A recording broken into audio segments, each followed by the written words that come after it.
Ketika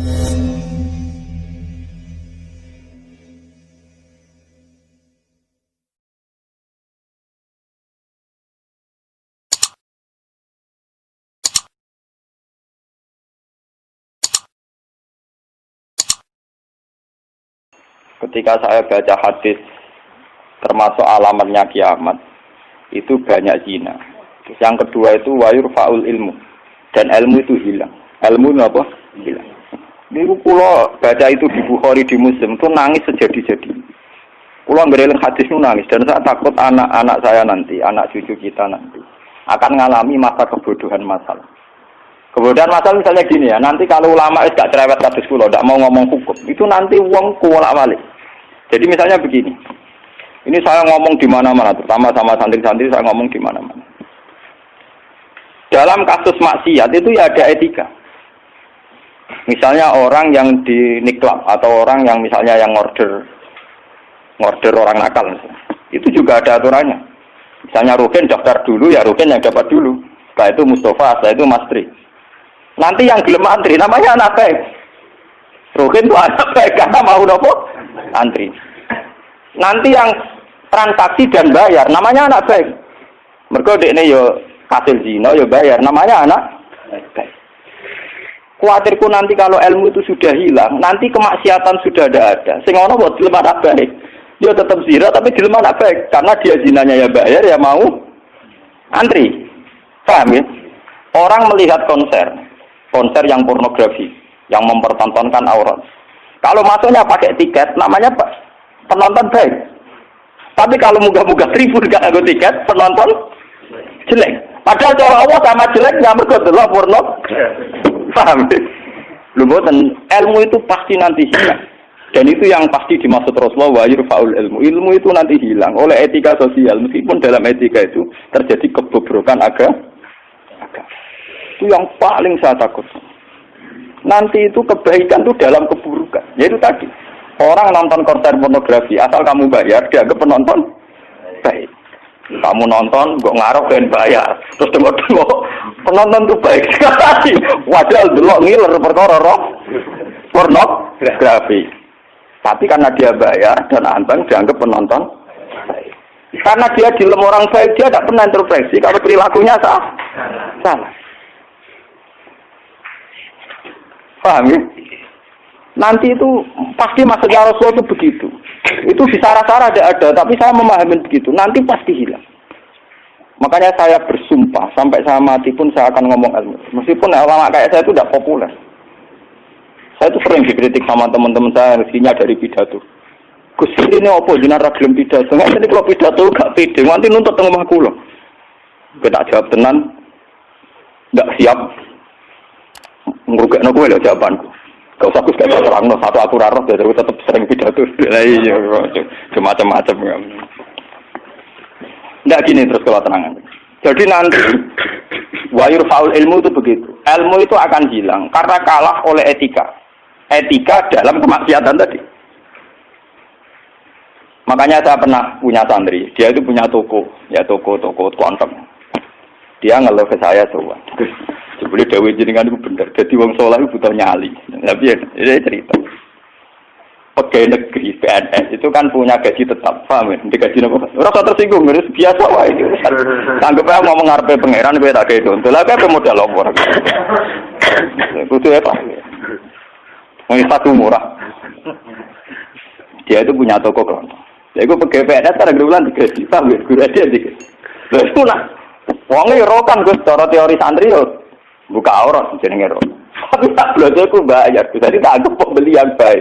Tidak jatuh ya rokan, kawasan ketat, tapi pembeli yang baik. Mergo bayar. Kalau ditonton, soleh, berdina di musola di masjid, tapi tak belajar. Nah, ada sih melayani, kan? Pembeli yang tidak baik.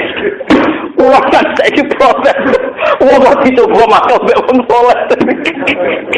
Jadi kamar si wong soleh mangkal no. Sing ngomong rapati soleh. Nyenengno. Maksudnya rapati soleh perkara aurate lho, ora perkara PNS lho, perkara napa? Aurate kok ora salah paham. Mesti protes PNS. Lha iku padha mek pengurus masjid. Pengurus masjid, dia sumbangan wong sing terkenal korupsi atau terindikasi korupsi nyumbang 10 juta. Sing tukang iktikaf 10.000 gegere gak karuan. Akhirnya pengurus masjid terbiasa nganggep itu orang baik. Mergo nyumbang 10 juta. Sing tukang iktikaf nyumbang itu ya termasuk ilmu hilang, paham? Nanti itu zaman ngono iku. Mulane kula nu sakniki kula nu sering untungnya kula terkenal ngalim, pancen hikmahe gedhe. Kuwi mboten urusan sombong, hikmahe gedhe. Nak ngomong jek ana sing ngrungokno. Karena pendapat saya itu tidak populer. Mau kalau ora terkenal ngalim, nu orang misoin ke saya semua karena pendapat saya ada napa? Tidak populer, saya sadar. Wong saya pernah pengajian di rumah saya sendiri pas Muludan. Mungkin ada sebagai jamaah sini yang itu. Orang tetangga saya rata-rata hormat sama saya. Tapi yang kalau di acara tak omong. Wah, acarane Gus Pak gak rawo gak enak. Mari Gus Pak nak diundang yo teko. Pokoke dene nak sing undangan ra bayar-bayar ku teko. Tapi nak sing bayar dene ra teko. Lawat itu. Tak omong. Wah, aku nak di acara. Nak nganggur yo teko nak ora rapopo.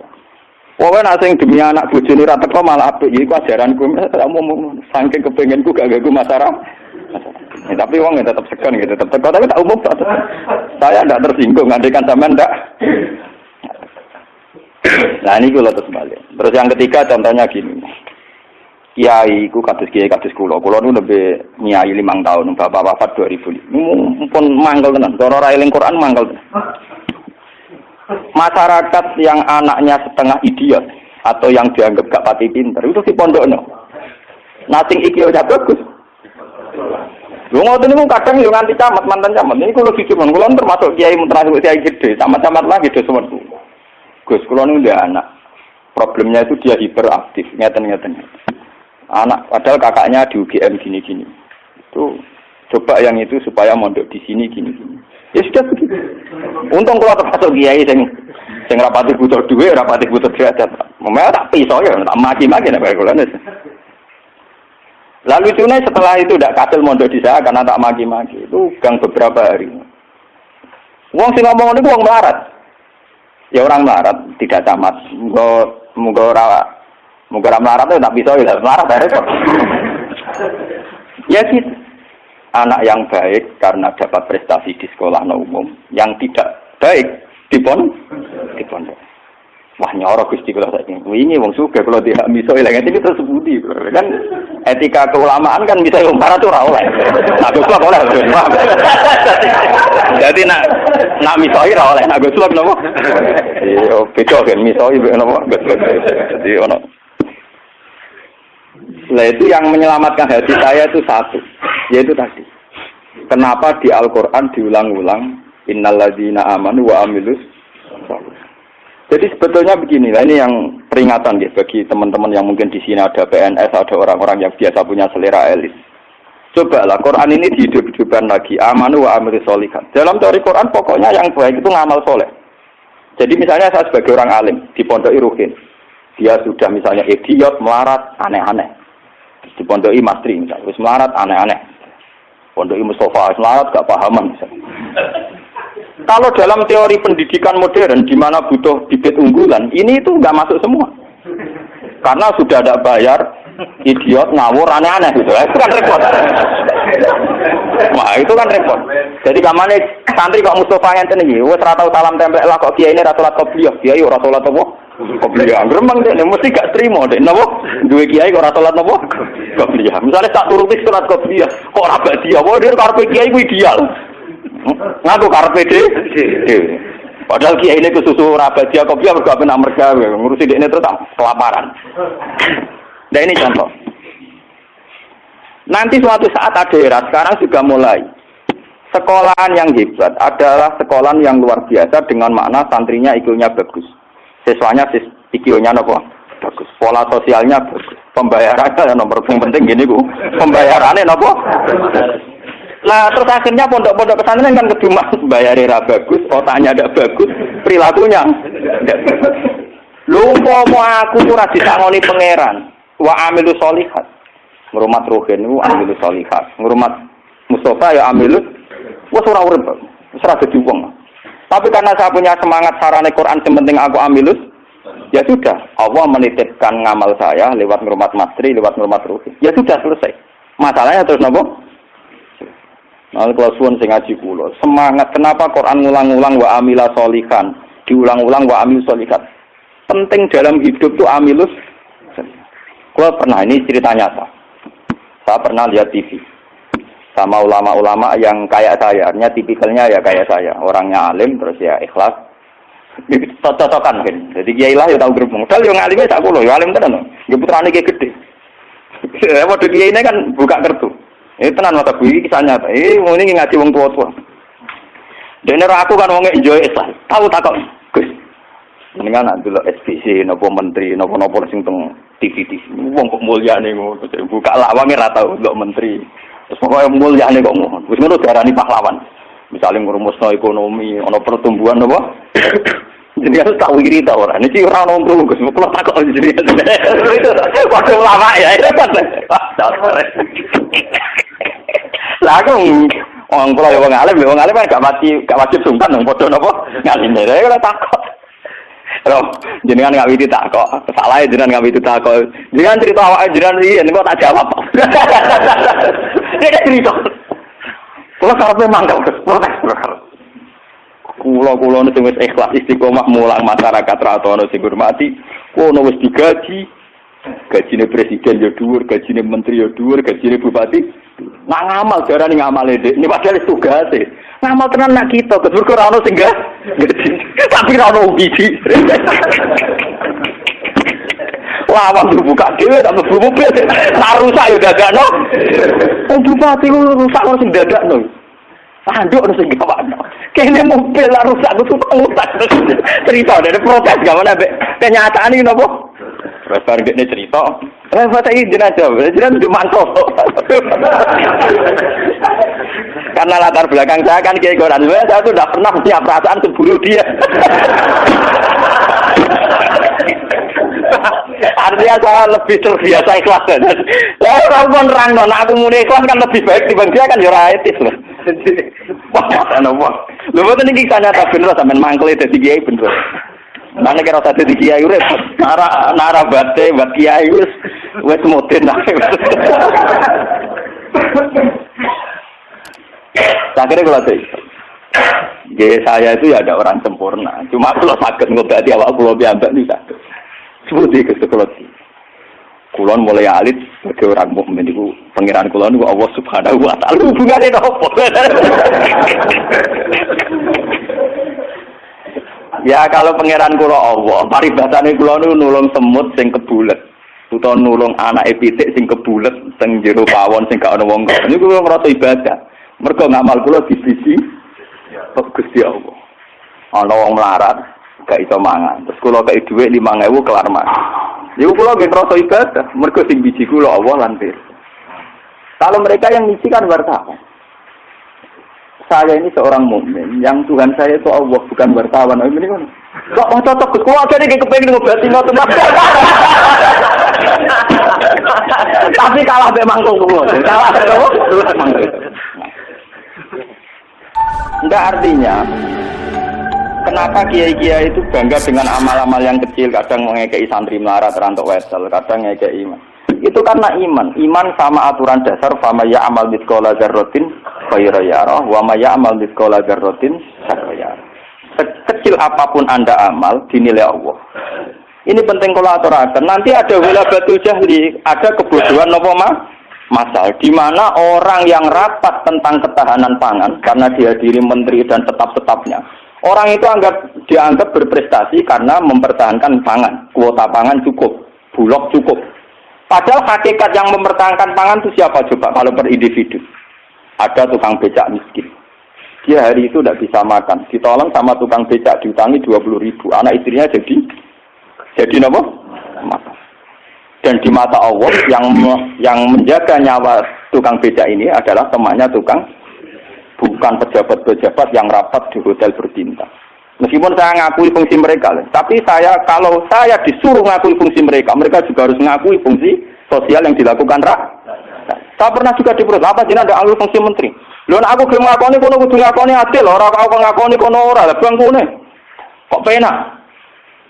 Kalau sama-sama kita beretika, kalau saya ngakui fungsi mereka juga harus ngakui fungsi kita.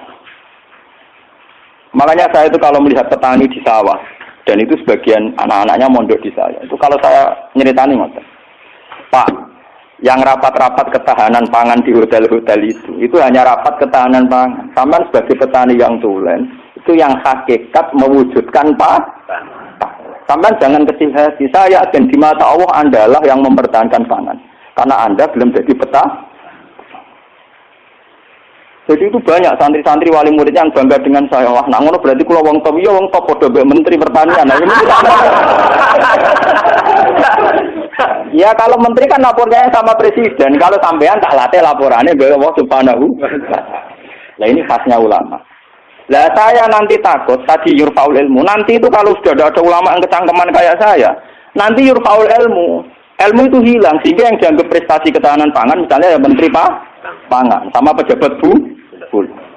Saya ngakui mereka berjasa, tapi kalaupun mereka berjasa kan digaji ya. Nah, yang mungkin digaji itu.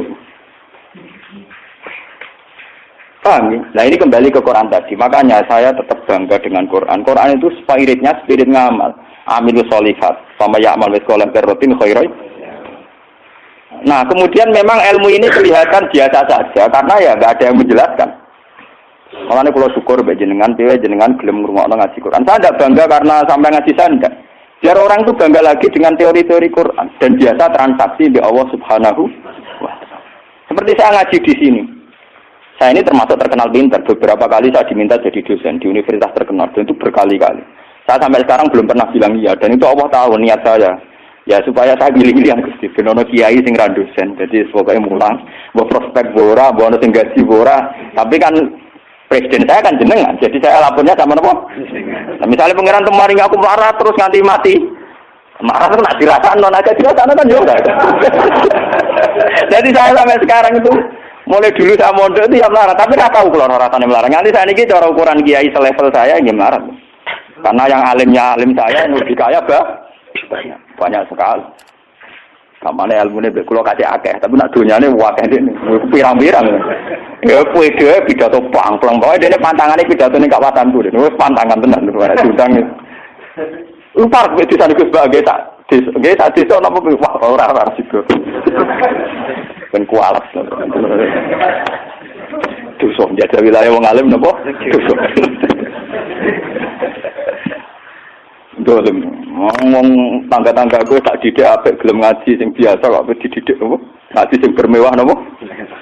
Oh, ben kualat. Jadi ini penting kalau terangkan. Termasuk yurfaul ilmu itu guys. Nanti kalau per individu, termasuk mahasiswa, termasuk santri yang biasa lihat TV.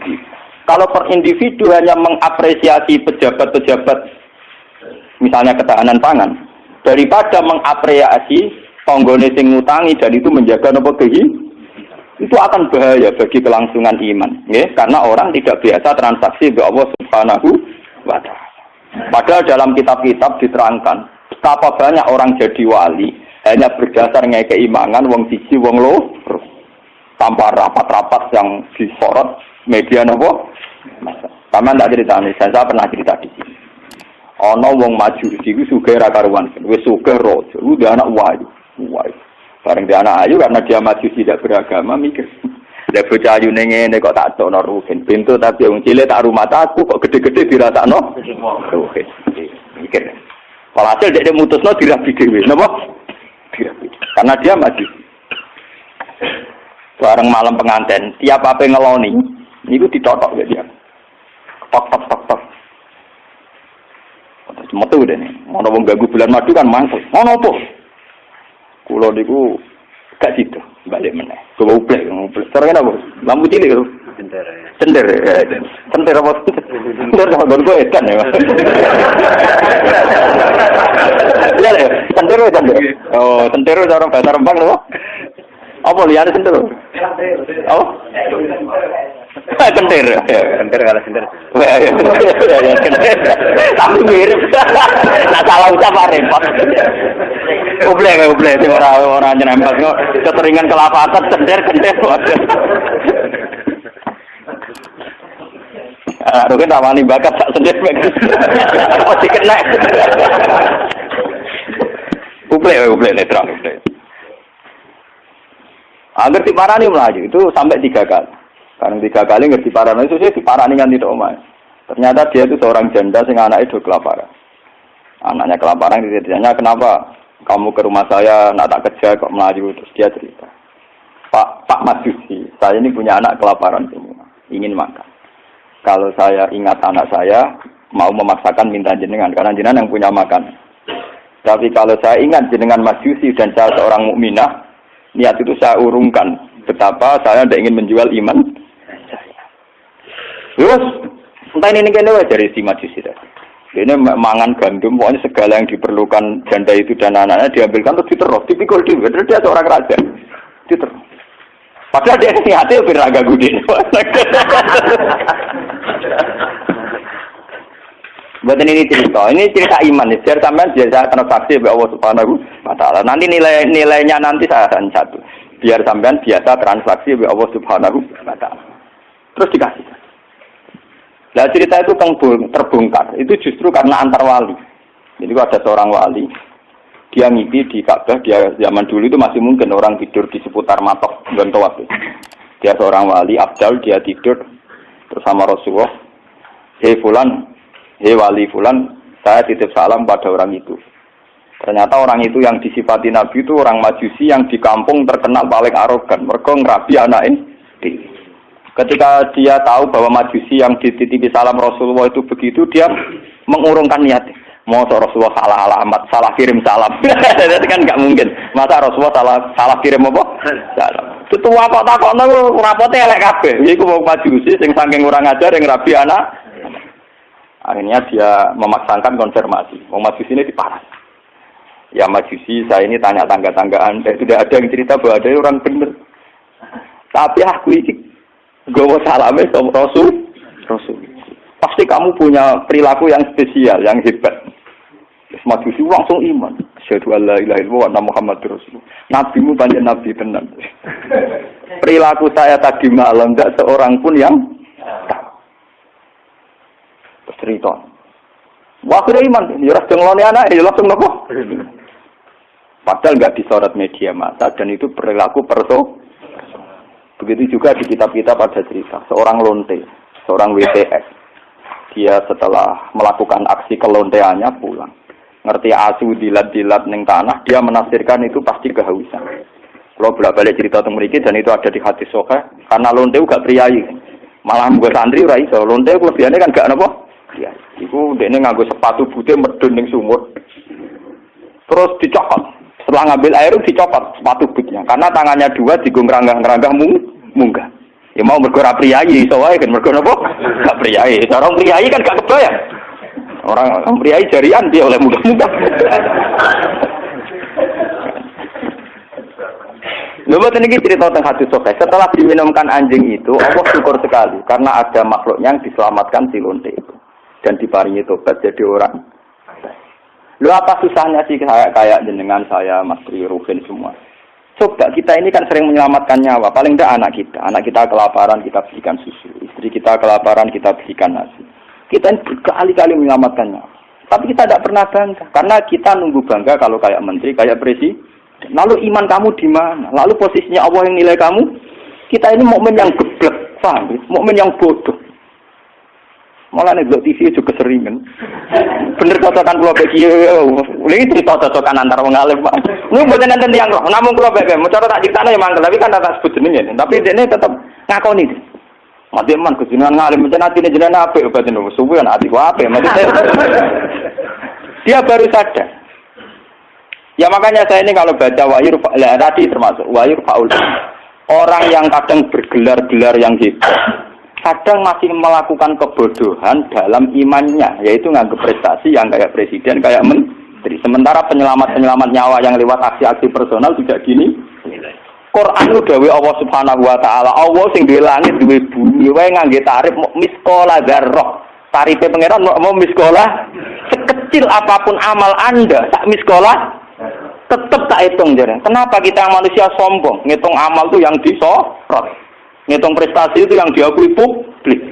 Kita ini jadi mukmin yang bodoh. Bodoh. Mulane kira wali aku percaya santekno wiridan. Nah wali ketok tangan. Karena iman kamu itu iman yang bodoh. Mulane tobat, penting ngaji tobat. Napa? Makanya nanti ya, karena saya tidak bisa mimpin sholat tasbih 1 Muharram. Nanti saya mimpin sholat tasbih di sini setelah maghrib. Mungkin agak akhir ya, karena ya pokoknya begitu saja. Saya itu bukan ingin apa, wiling-wilingan ya. Kalau ciri utama ulama itu mengingatkan akhirat, mengingatkan eksistensi Allah Subhanahu. Sama rasa hormat pulau kalau bolak-balik haram zaman bertamu dengan pulau teng Kembang Lokal. Gak maaf kalau Bojonegoro nggak bojon susu. Terus aku bagus banget, bersowan di malah tambah dosa, di haram no. Jadi bingung. Negeri ngaji, pun kalau nak ngaji di Bojonegoro salaman diulah oleh kalau kan orangnya lucu. Kenapa salaman diulah oleh? Lah anak bodoh ya tenang, saltuan mumpung ketika nomor itu cangkemmu. Dari mumpung ketika nomor itu, cangkemmu. Oh santri elek. Saya elek lah, penting kasih salaman. Repot. Nah ini penting kalau aturakan. Jadi sebetulnya masalah utama manusia itu sejauh mana, masalah iman ya. Sejauh mana kita sering kontrak ambil Allah Subhanahu. Nah ini juga yang dilakukan Rasulullah. Ketika ada sahabatnya yang sudah pinter, karena tidak meminta beliau urusan dunia, ya tidak minta beliau urusan apa? Dunia. Nabi hanya minta fa'inni ala nafsika bikasrotis sujud. Aku njaluk tulung kowe. Sing penting kowe sujudem ya sering. Jadi kamu Nabi kamu aja ngandalo syafaatku tok, tapi kowe dhewe ora tau sujud. Nah kowe ora tau sujud itu artinya ora tau transaksi mbek Allah Subhanahu wa taala. Kowe ora tau ta'alluq, ora tau gandrung ning gone Allah Subhanahu wa taala. Makanya nanti saya salat tasbih sebagai simbol saya paling ndak kula jenengan kan jenengan nggih sudah jauh-jauh datang. Cuma kalau ora promotor pun ya ada kula, paham ya. Jadi kadang wonten kados kadang kula diceritani, sing ngaji jenengan waktu itu di Gunung Kidul, ben aku teperan matur nuwun ada aku wong Rembang. Tetep atuh napa? Ya, kula sampean ora ada sing gedhe, tetep atuh kula. Tetep napa? Sangkem nek saya Gunung Kidul kok atuh Rembang. Paham ya napa? Jadi tetep menang kula, cara ganjaran tetep kata kula. Entek ngamek cara diitung wis ora bandingane. Paling sampean diitung mergo tawadhu. Artinya ngerasa bodoh terus ngaji ya dihitung apik.